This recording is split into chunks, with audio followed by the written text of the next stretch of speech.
Hello, this is Jerry again, and this is my owner's review of a Suzuki Burgman 200,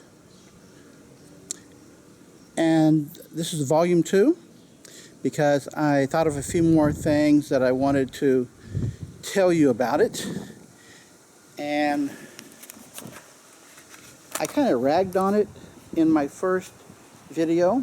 I don't want to rag on it too much because there are several competing scooters just like it from other brands like Honda, Yamaha, and a few others. And it's probably not much different than other competing scooters. I'm kind of more like comparing it to a motorcycle rather than a scooter as far as some of the features go. Deciding between a motorcycle and a scooter is kind of a very important thing.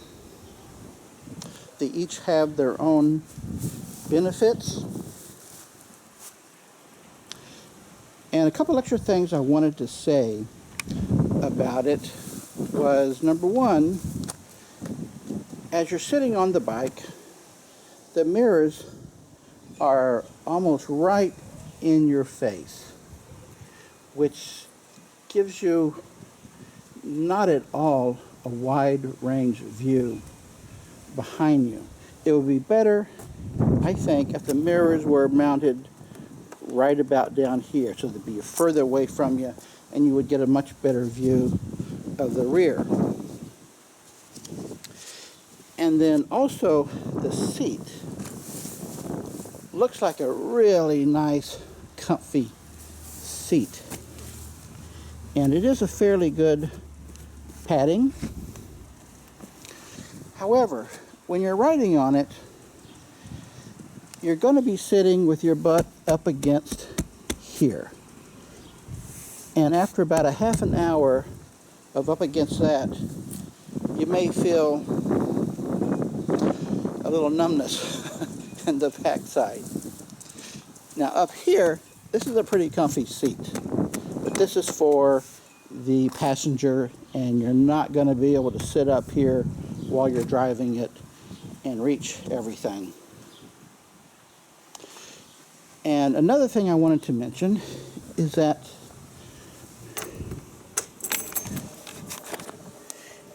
when you're sitting in idle,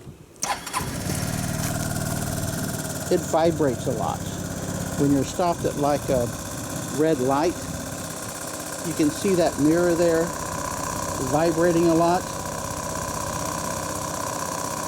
You can really feel it. It really gets kind of annoying. You can see the windshield vibrating, this mirror.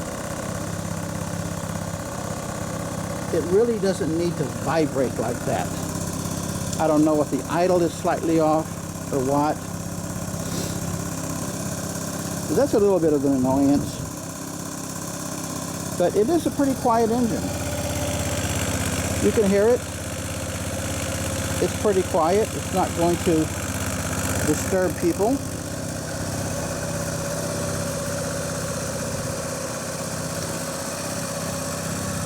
And like I said before, the main thing I don't like is that to get it started, you have to rev the engine up to 4,000 RPM. Now I'm going to take it off of the center stand, and I'm going to show you the tachometer. And it is standing free right now.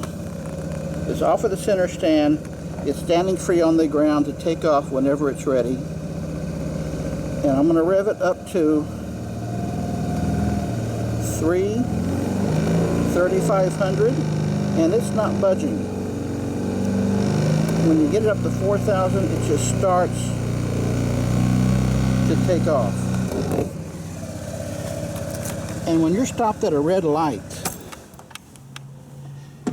and then you're ready to take off, the light turns green, you're ready to take off, you really have to rev it up to more like 6,000 RPM. If you don't, you're going to take off really slow and make the first people behind you kind of ticked off at you. So it does take a lot of energy to get going. Now, part of the problem may be that I weigh 250 pounds. If someone's riding it who weighs half that, it's going to have a little more power, less drag. So if you're a lightweight person, it's going to feel a lot more powerful of a bike than if you're a heavier person. So like I said before, this is a 200cc bike, and they come, the Burgman, it comes in a 400 and a 650, and all the other brands of bikes, very similar to it, scooters I mean, they range from 200 to 650. And these are what are called super scooters.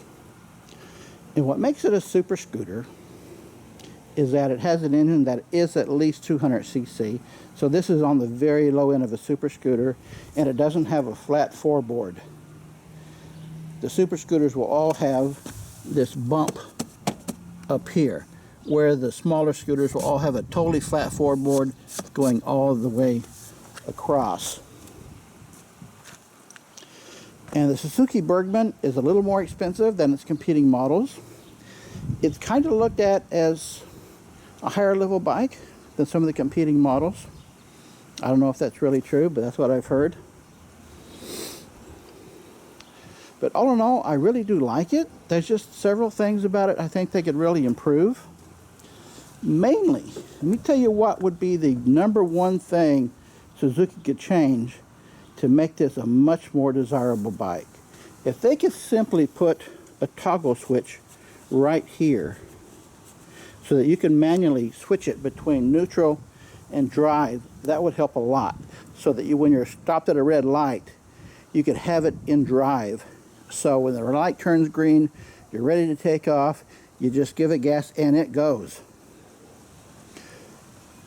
As it is with the way it's designed, you're stopped at a red light, it turns green, it's still in neutral, and you can't switch it and drive. You just got to rev the engine up and let it do that itself. So I hope the Suzuki people are watching this video. Otherwise, it's a nice bike. You might want to give it a test drive before you buy it. And I bought this one without ever test driving it. So if you are looking for a scooter, test drive them before you buy them, if you've never owned a scooter before especially. So I hope this has been some value to you. Thanks.